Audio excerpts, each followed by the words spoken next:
Well, Democrats are freaking out that what President Trump is doing with his executive orders and his orders to slash the federal government budget and personnel is a constitutional crisis. Their argument is that he does not have the power to, say, close a federal agency or choke off their budgets or offer people early retirement or a furlough. They keep going to the courts to stop his orders, and they are largely getting their way with stays, meaning that the judges are ordering the president to either stop or fight this in court. Well, Lionel is going to join us today. He is going to discuss this from the Lionel Nation YouTube channel. He's a prosecutor and a constitutional expert, and he will break it down for us. So, Lionel, yes Welcome. or no, does the president have the constitutional right to do this? Absolutely, 100%. And they're not even claiming he doesn't. They're asking for a temporary restraining order. Think of it as a Hail Mary, just anything. So normally what a judge will do is they'll say, can you show me irreparable harm, some immediate damage, something that we have to stop or theoretically cease what is happening?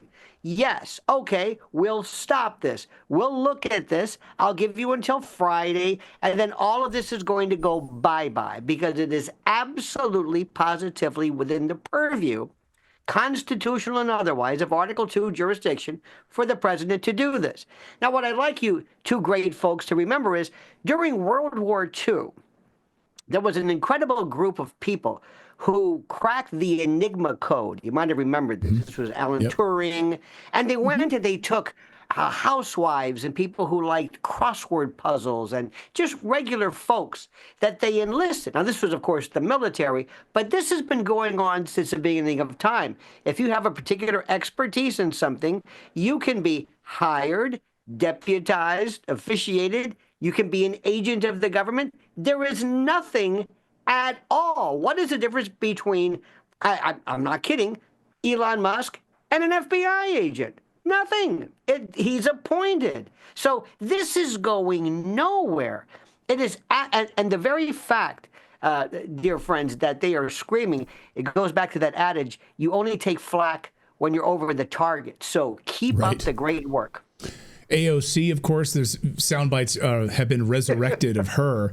I'm sure you saw this week where she was shouting, basically telling President Biden, basically ignore the courts. And so that might come back to bite her in the behind because now they're playing the same sort of lawfare in reverse. So should President Trump and his administration simply ignore the courts? Can they do that?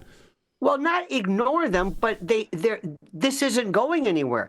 This is going to be just a temporary. In fact, one of the judges had a very interesting question or a point. They said, if you're talking about immediately ceasing and eliminating and interrupting, let's say, payments to members of a particular agency, that might prove problematic. And the judge quipped. He said, it's one thing for you to shut down an operation in Syria versus Bethesda. So, yeah, maybe that's a very good point. But the president is saying, look, I've got 1,000 things going on at the same time.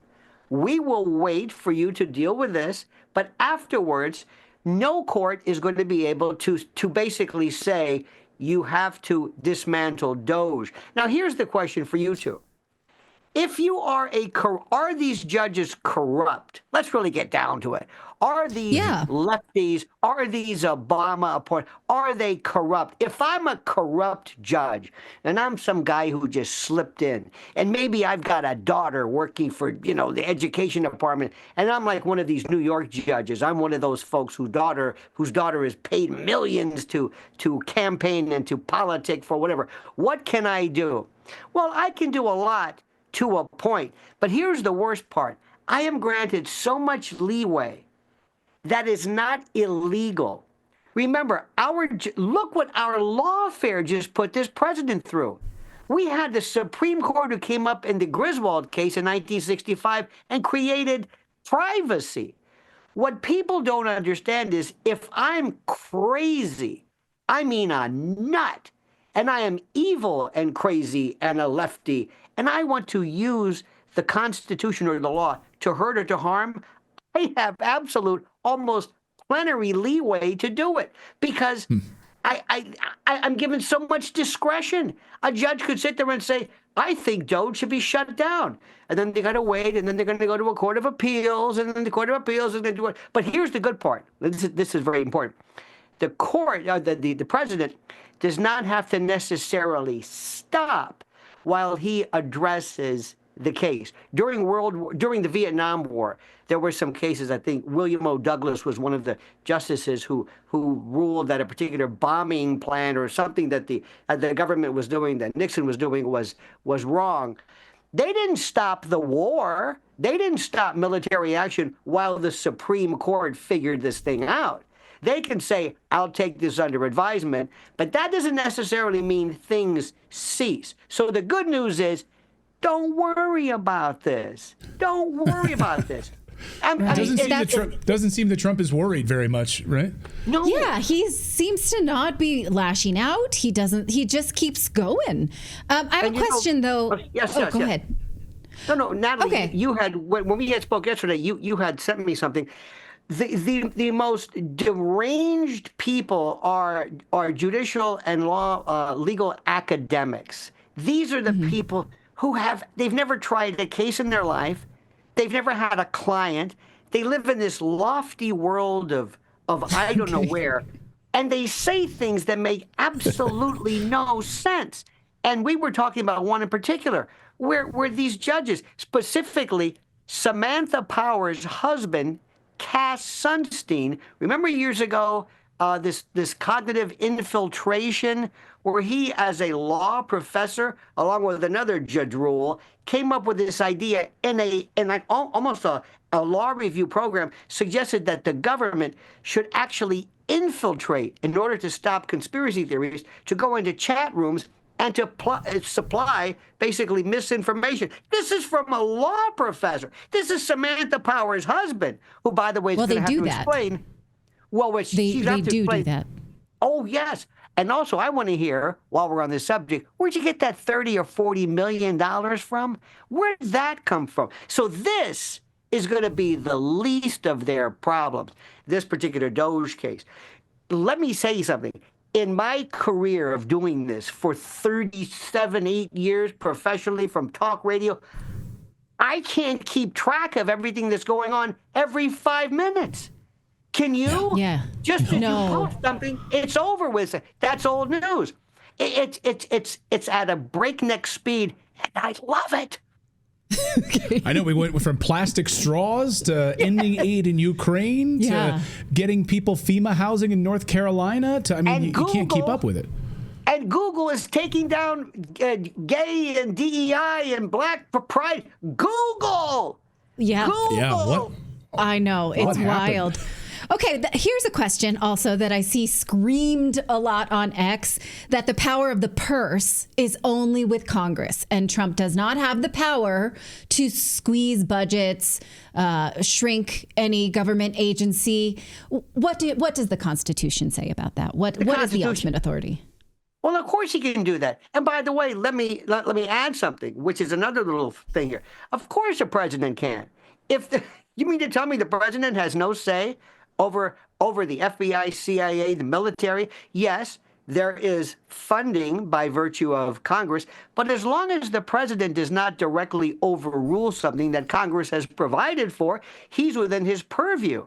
So, but let me throw in another one, and I want everybody to grasp this. You know how we got into the deep state, the police state, intel state, shadow government, ruling class? Ladies and gentlemen, meet the administrative state. This is what we have been afraid of since the days of FDR, where I, as a corrupt government, say, I can't do this, but I can appoint USAID, a bureaucratic behemoth that can do whatever it wants with plenary power, no constitutional consideration whatsoever, no oversight, and I can say, oh, I'm sorry, it's not me, it's FEMA, it's USAID. The same way that the government used Twitter and other social media platforms to quash and to limit your free speech so that the government could say, oh, no, it's not us. This is a private entity. Oh, no, this is an agency. Oh, no, it's not us. This is going to be the end of the administrative state. This is something that we have been talking about forever.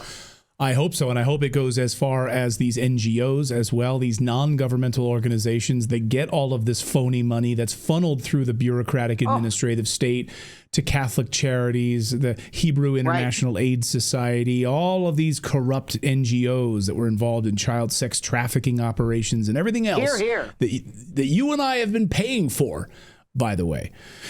Lionel from Lionel Nation, always great to see you. It's constitutional. I guess that's the bottom line. Absolutely. Constitutional.